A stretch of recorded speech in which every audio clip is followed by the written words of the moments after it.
for those of you who don't know Johan's amazing and controversial story. And when I say amazing and controversial, just read the comments on his main video on my channel to understand what I mean.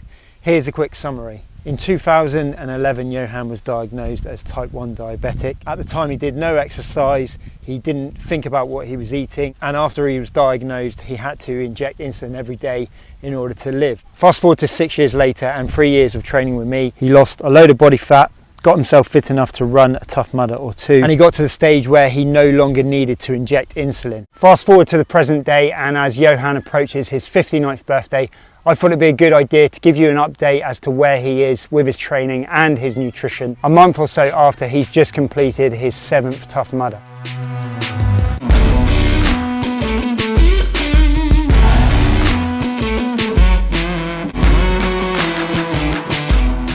Right, 1 Spartan race, 1 half marathon, 1 rat race, 1 Superhuman Games, and now a 7th Tough Mudder.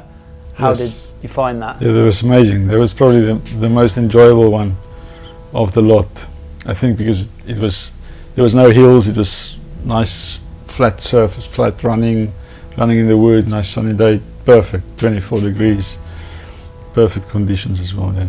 And you felt fit, the running felt good, and how did it compare to other times? Yeah, it was good. I felt confident enough to do it. I was a bit anxious about Funky Monkey because I've never been able to actually get completely across. You've been close on a number of occasions. Yeah, I've been close a couple of times, and right at the end I slipped and I fall in the water.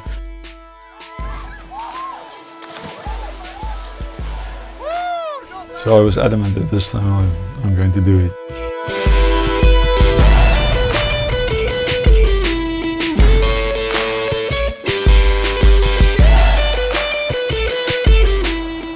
And we did a few training drills leading up to it, so they helped. Yeah, that helped a lot, and I felt confident because of that, and I knew I could do it.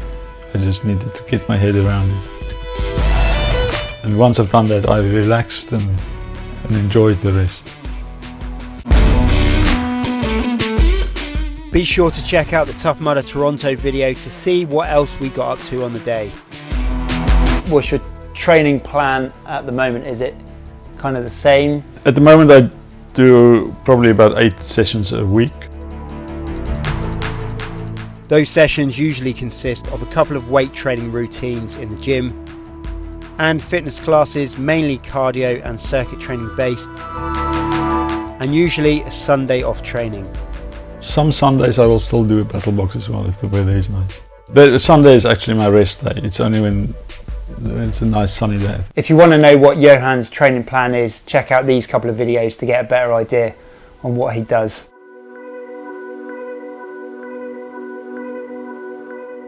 Your body fat percentage, I believe you measured it just before you went to Toronto. I took it just a week before we went. It was 7.1, that's probably the lowest it's been. Then we went away and my diet wasn't as strict as normally. Then you enjoyed the holiday. I enjoyed the holiday. Good wine, good food. Yeah. Yes. So Johan does often stay active when he's away and still manages to relax and have a good time. But what does he eat regularly to stay in good shape and keep his blood sugar levels down? I get up in the morning, down to the kitchen and get my breakfast ready. Granola yogurt and flaxseed. I'm going to jump in here and confess it's all pretty much the same as it was before, all pretty boring, but it's consistent, and that's kind of the point.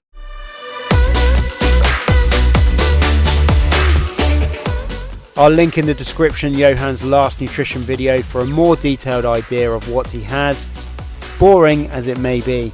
It's boring, but it's consistent, and it has been for a good number of years now, and that's ultimately what's got Johan his results. We don't know that any other type 1 diabetic would experience these results, i.e. Johan seemingly producing his own insulin again. But what I would say is, if you do go some way to implement some of Johan's consistency into your training and your nutrition, then I'm confident you would experience at least some of the other health benefits that Johan has. Don't forget, Johan has also eliminated his constant lower back pain he used to experience. He's naturally lowered his blood pressure, and he no longer gets his excruciating migraines. Plus the fact that he's ridiculously fit and his body fat is consistently below 10%, and he still manages to enjoy a glass of wine or two and the occasional food treat. But the reason he can do all this is because he does the boring stuff consistently. He's made a habit of it, and is it really that boring?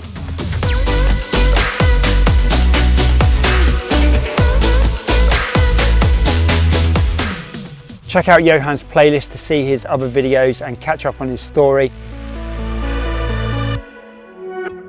Thanks very much for watching. I'll see you soon on the next video.